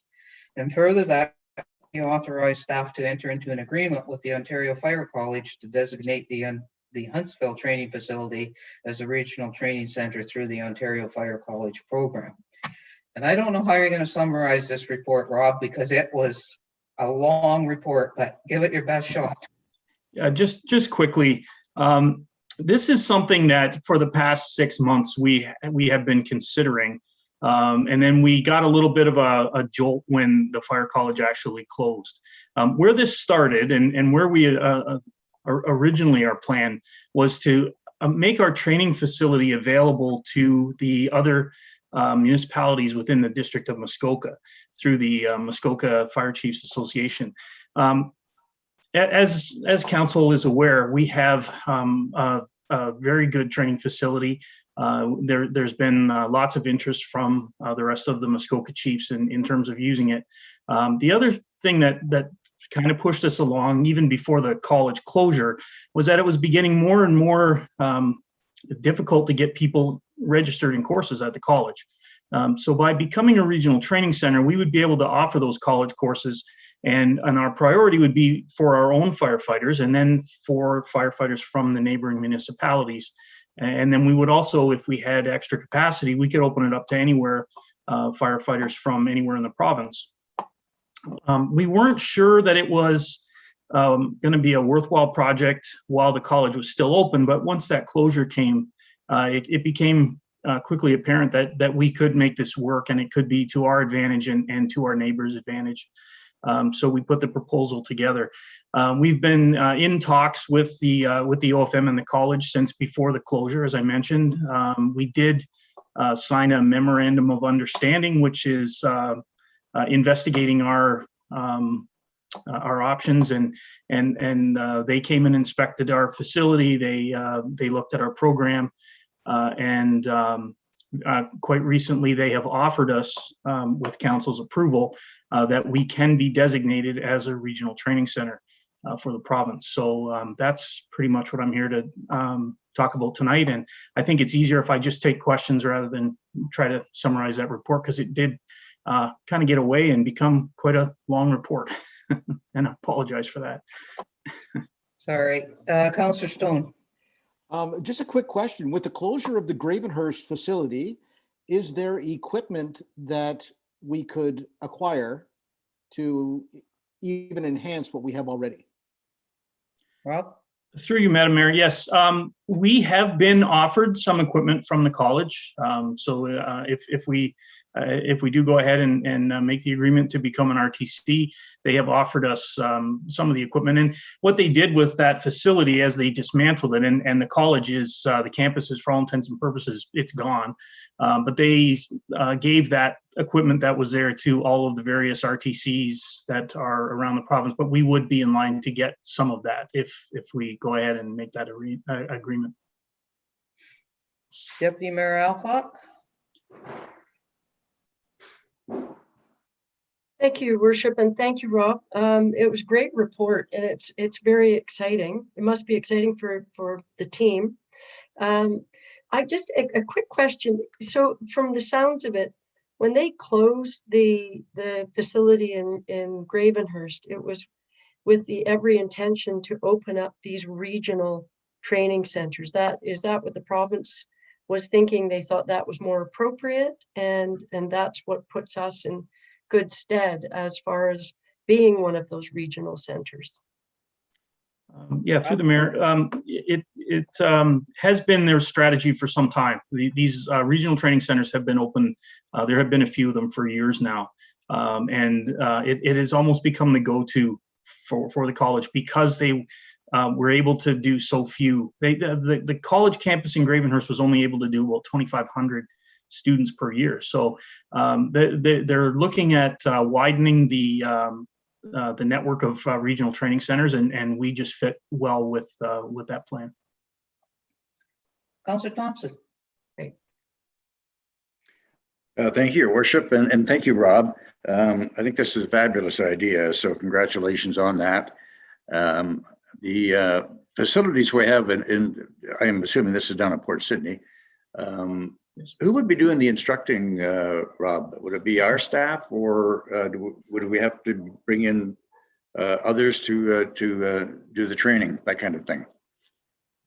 Yes, through you, Madam Mayor. One of the first things we did was we took a poll of our own firefighters that are qualified to do training to find out how many of them would be interested in working as part-time instructors there. And the response was great. We had over 40 qualified instructors from within our department that were willing to come out and do that. So we would be able to staff most of the courses with our own people.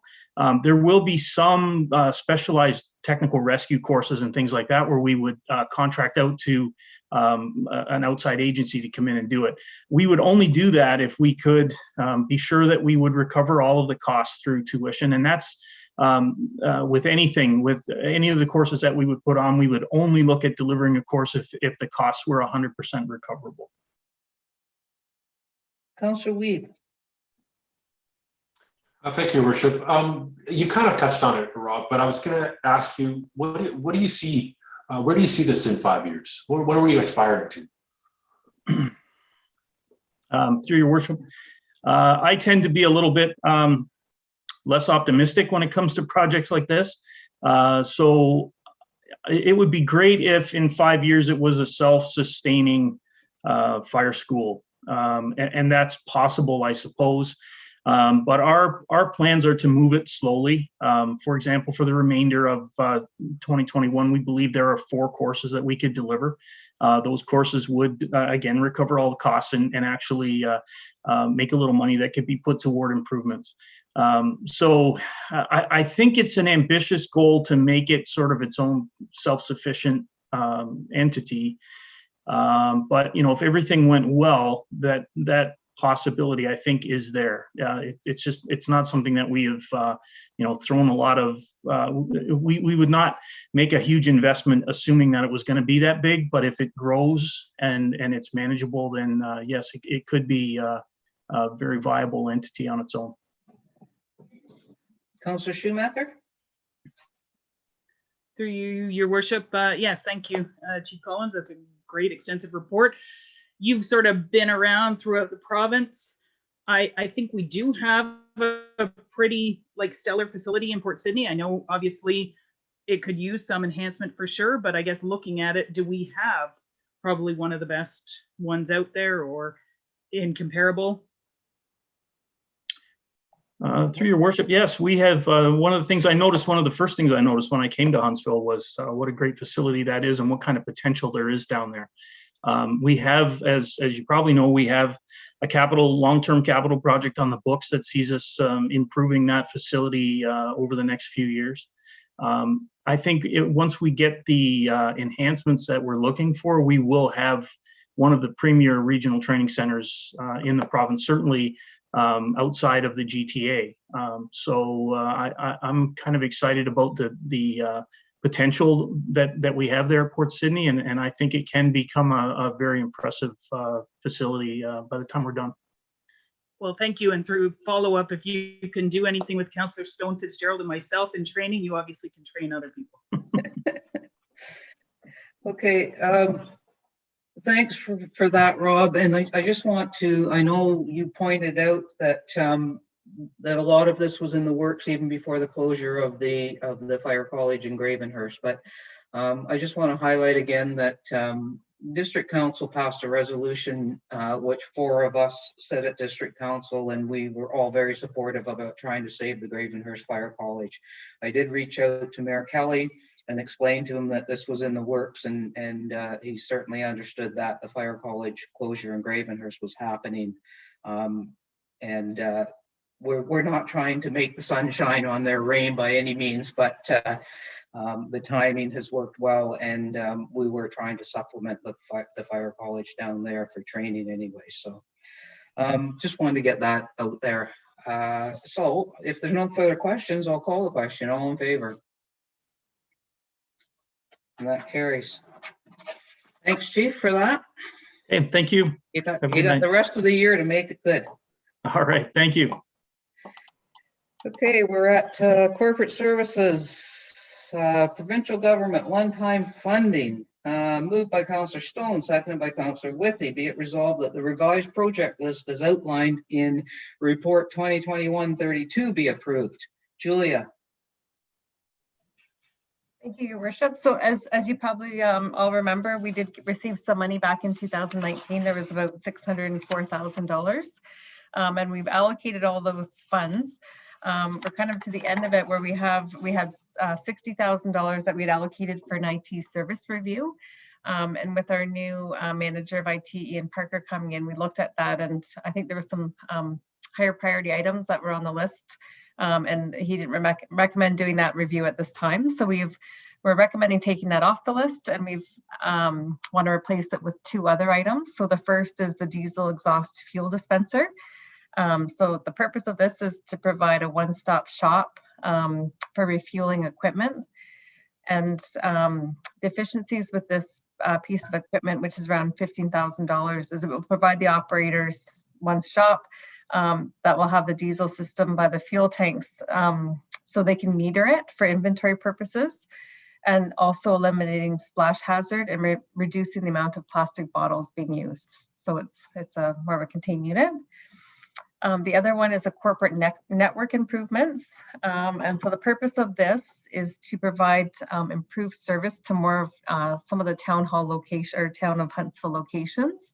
So this would be Medill, which currently seems to have poor internet at times, the fire station #1 and the library, and plans and also to get new services to the Port Sydney Fire Hall.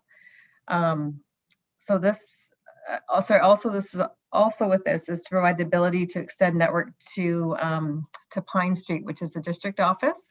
And the reason for that is that is where our hosted servers are for the town of Huntsville. So that is why that is an important site for us to make sure that we've got good connectivity there.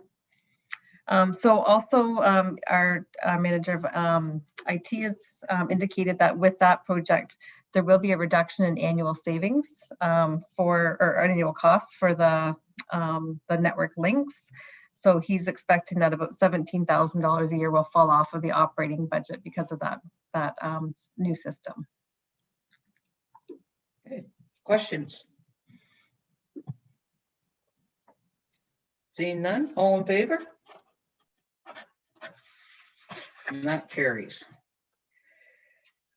And Julia, you're still here. We have a resolution moved by Deputy Mayor Alcock, seconded by Councillor Withy. Be it resolved that council approve the spend of up to $22,000 for network and cabling at the Huntsville Public Library to be funded by the library IT reserve. Julia? Thank you, Your Worship. So under the Public Libraries Act, council is required to authorize any variations from the budget for the library. So that's why this one is coming forward for you today. So they have looked at their networking and cabling, and this was an issue that was identified, I think, prior to our IT manager coming. But what's really come to light is that it's not working. Their current network isn't working with the new phone system. So they're having quite a few issues with that. So they're needing to bring it back up to a certain standard. So this is just to get approval to take the money out of the library reserves to fund this project that wasn't currently budgeted. And I'll just say further to that, the library board passed their own resolution to do this, but so they're fully aware this has to be done, and there's really very little internet at the library these days. So questions? All in favor? And that carries. Okay, we're at bylaws. I have a resolution moved by Councillor Fitzgerald, seconded by Councillor Weed. Be it resolved that bylaw numbers 2021-19 to 2021-28 inclusive be reported and read a first, second, and third time, and finally passes 26th day of April 21. And that is the 21 tax levy, the 21 BIA tax levy, the procurement policy, the integrity commissioner agreement, Brown, South Wasiosi Lake Road rezoning, 450 Muskoka Road 3 North rezoning, 450 Muskoka Road 3 North lifting of holding, Ellis 1419 Old Muskoka Road rezoning, Olin 1235 Old Muskoka Road rezoning, and the appointment of a municipal bylaw officer. Questions? All in favor? And that carries. Okay. I have a resolution moved by Deputy Mayor Alcock, seconded by Councillor Schumacher. Whereas Ryland Davis presented to council in November of 2020, proposing that Town of Huntsville masks be made available for sale to the public, and that proceeds from the sale of each mask be donated to an organization supporting youth mental health. And whereas council passed resolution 31520 supporting the proposal, and whereas Ryland Davis further suggested Mind Aid, a local organization supporting mental health for young people in Muskoka, as the organization to receive the funds. Therefore, be it resolved that council support the donation of $2 per mask from the ongoing funds raised by selling Town of Huntsville masks to Mind Aid. And Deputy Mayor Alcock, do you want to speak to this? Thank you, Your Worship. I can be really brief. Everyone will remember when Ryland presented, and we have sold, maybe Julia can tell us how many we've sold, but I think we have potentially a $600 donation. The Mind Aid is a fantastic program that he suggested. It's associated with Muskoka Victim Services, where it's offered through them. And it's supported by the federal government's Emergency Community Support Fund, as well as the Muskoka Community Foundation and the UW of Simcoe Muskoka. And what it does, it provides a navigation system for Muskoka's youth who are struggling with mental health issues. And so it navigates, connects them with all of the labyrinth of support services that we have, as well as connecting them to potential funding sources to help pay for those services. So it's fantastic. He did a good job. He picked the right thing, and so thrilled to be hopefully passing this motion tonight. Questions, comments?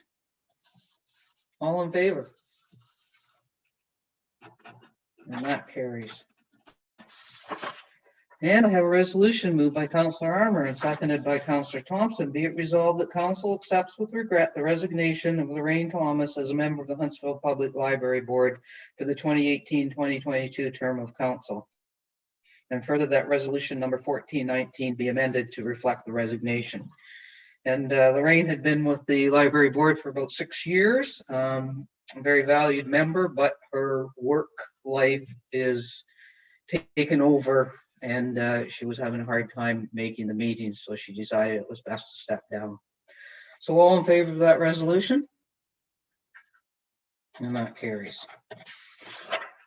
Okay, we are at them. So we have district council, that's in your package, and we are at the District of Muskoka updates. And Deputy Mayor Alcock, you're up first.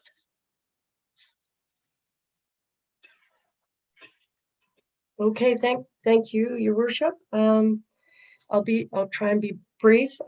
We approved a number of items, but the first thing was information only, and it was a presentation from our climate change coordinator, Kevin Boyle, with respect to the launch of a staff reporting system that uses the climate change initiatives lens with respect to all reports that will go to district council. But they're only doing it on a pilot basis right now, dealing with community and planning services reports to basically look at each recommendation that comes forward, and using, you'll know that we passed a climate change initiative at district. And so using all of the recommendations in that to say, this particular issue meets these targets or doesn't meet these targets or whatever. So it's a test tool, and a lot of us, they presented it at Muskoka Watershed Council as well. And I think we look forward to seeing how that will work. Committee also approved a number of delegation of authority agreements for different funding opportunities with the province. First one being with the Ministry of Children and Community and Social Services, as they're granting $2.2 million towards our Ontario Works programs. Second one was with the Ministry of Municipal Affairs and Housing with respect to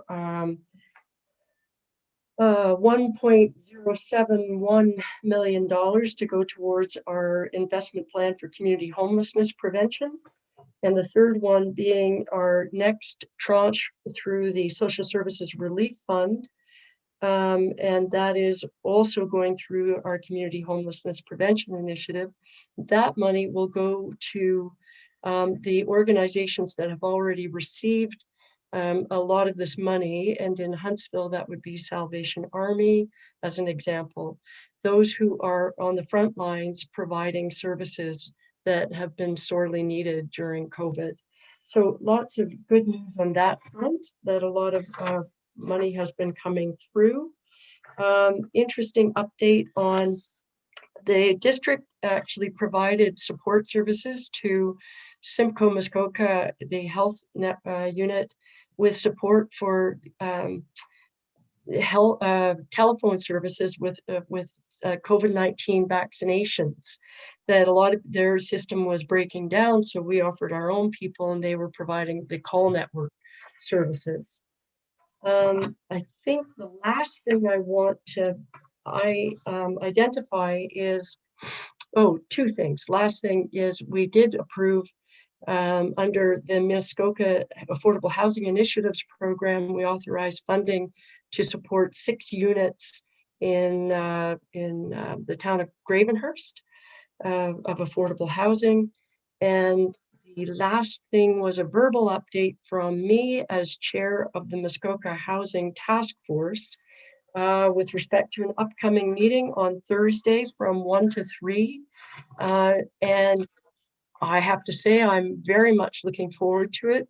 We've got a couple of fantastic presentations that will be happening at that, including from our very own Councillor Weeb, talking about his small house community proposal. And I'll have to tell you, the number of meetings I've been at, different district meetings where other councillors from other municipalities have said, we want to know more about that proposal. So Councillor Weeb, kudos to you because it's creating quite a stir, and I'm really hopeful that we're going to have a great turnout at the task force. And it's really nicely married to, we are having a presentation on the progress of the community land trust proposal, which is very close to happening. And lots of buzz around that as well. Lots of people want to know how that's going to work and maybe the possibilities of it being used in the small home community proposal. And finally, at that task force meeting, we are going to have a bit of a reflective discussion around what the role actually of the housing task force is going forward. Achievements to date, and maybe trying to morph it into a different type of body. So I'm putting that out there. Anybody who would like to join in, we'd love to have you just to even listen to the discussion. And that's my report. Thanks for that. Councillor Withey, Health Services. Did you have a committee? You had a committee meeting this time. Yes, we actually did. And I caused a bit of a stink at the end of the meeting because I said, what the heck?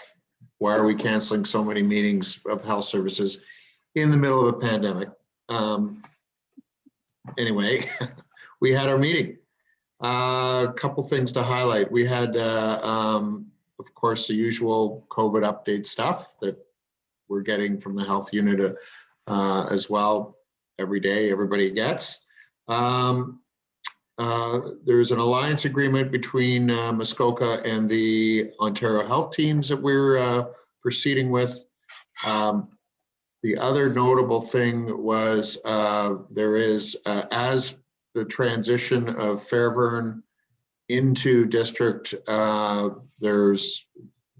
we had to pass an amendment to hire a new executive director for Fairburn at this time because they don't have one, and we're looking for someone who is capable of all the exciting stuff that's going to be happening in the next short while with the rebuilding and expansion of Fairburn. So that's kind of exciting. Other than that, it was regular reports. There was one report we heard from the paramedic services where all they said over was how fabulous Commander Dan Armour was, and I didn't really understand it. So that's my report. Thanks. Maybe Dan, if he wants to expand on how fabulous he is. Okay, Councillor Thompson in Public Works. We all know how fabulous Commander Dan is. A couple of meetings, Your Worship, since we met last April 12th, of course, was a special meeting. And it was just to deal with the one issue, and that had to do with the awarding of the recycling contract to GFL Environmental Inc. This is as a result of provincial legislation that came down addressing recycling of materials in the province of Ontario, and so the district had to respond in such a fashion as to go out for a new contract, and so this resulted in the awarding of the recycling contract to GFL. Financially, it's sort of, I think, estimated that this new contract will save the district about $400,000 a year in recycling costs and so on and so forth. It's quite exciting in that regard, and actually, and will add to the lifetime of the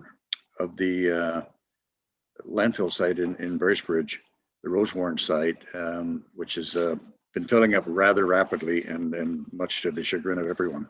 So this will help delay that, as it seems there's an inordinate amount of recycling that goes into the landfill site, and it shouldn't be there. Then on April 21st, dealt with several things. That was just last week. Well, in the April 12th meeting, of course, that was presented to District Council last Monday. So I think my fellow district councilors are aware of what went on with that. The April 21st meeting last Wednesday was a consultant report on the catastrophic water main break in Bracebridge and the service disruption there and the suggestions that came out of it. Quite a lengthy report, but to encapsulate it as quickly as possible, it suggested there be better communication between the various departments when something like this happens, and also that electronic monitoring of the systems be considered, especially in Muskoka, because a lot of our systems are hidden. They go underwater and that kind of thing. So if there was a break underwater, who in the heck would ever find it, type of thing, right? And another resolution that was passed by committee was that the mandatory connections, which we deferred last year to this July, will again be deferred another year until July of 2022. And there's also a pilot study of different salt treatments for road winter maintenance, that kind of thing. And I had to bail early on that, so I didn't hear quite the end of it, but apparently I got the gist of most of what happened with regard to that. And it seemed like the biggest concern that came out of that particular report was how the salt was being applied and so on and so forth. So anyway, that's sort of my report. And if anyone has questions, I'll do my best to answer. Thanks. Seeing no hands, we'll move right into finance and corporate services. We issued a RFP for a regional broadband strategy at the district. We also single sourced consultant services for the migration of the exchange of services to the cloud. And the OPP detachment board is coming back, and I guess it'll be on finance and corporate services to go through that process. The province wants an answer by June 7th, I think the date was, or something, and that's just going to be almost impossible to meet. So hopefully there'll be an extension on that. And then at District Council, the Land Acknowledgement Working Group presented the guidelines and framework, and also directed staff to start doing the land acknowledgement at the beginning of meetings. We had a long discussion once again on the airport, and the airport board has asked for a exemption from Transport Canada to open up the great grass runway for this summer. And that's kind of a dicey subject because the runway is not in very great shape, but there are many who don't believe that exemption will be granted. I think there was some closed session stuff, but that was the gist of council. So if there's no questions there, we'll go right into a little bit of information. And coming up on April 28th is Workers' Day of Mourning, which we will lower the flag to half-mast on the 28th. So if you get any questions, you know why that's happening. We have two virtual flag raisings this month. First on May 1st, Community Living. This is Community Living Month. And they have what they call a blue-green day, and they encourage everyone to wear blue and green on May 6th to show your support for children and adults with developmental disabilities. I think Brenda's going to send something out to all of council. We got something about doing a selfie to support them there virtually. So that'll be coming. So we'll do their virtual flag raising on May 1st, and then we will do Hospice Huntsville's on May 2nd, as May is a busy month with our local organizations. There's a MPACT annual report in your package just for information. I just wanted to mention Earth Day, which I know was last week, but we didn't have a chance to organize anything this year because of COVID to do any cleanup. We usually kick it off with a Main Street cleanup, and of course with construction on Main Street, we didn't have anything to clean up there. And But I must say, I was out and about in the last few weeks, and I saw people out on the side of the road on Aspiden cleaning up.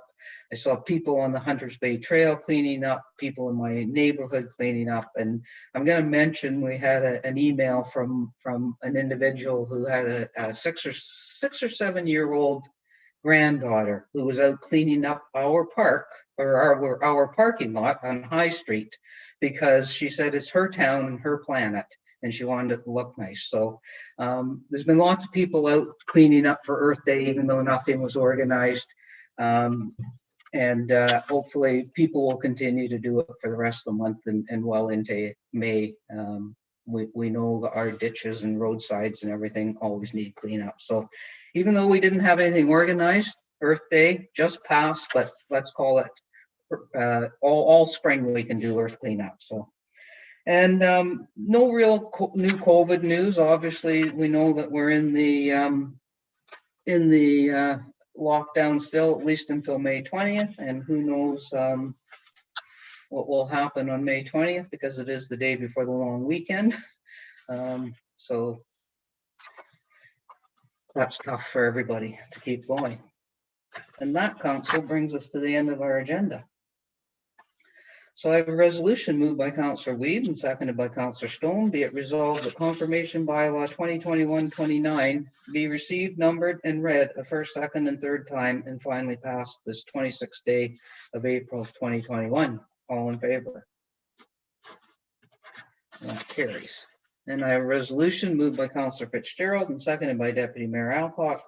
Be it resolved that we do now adjourn at 7:36 p.m. All in favor? And that carries. And we will see everybody Wednesday morning at 9 a.m. We've got a pretty lengthy agenda, so have your snacks ready. Thank you, everyone. Thank you, staff.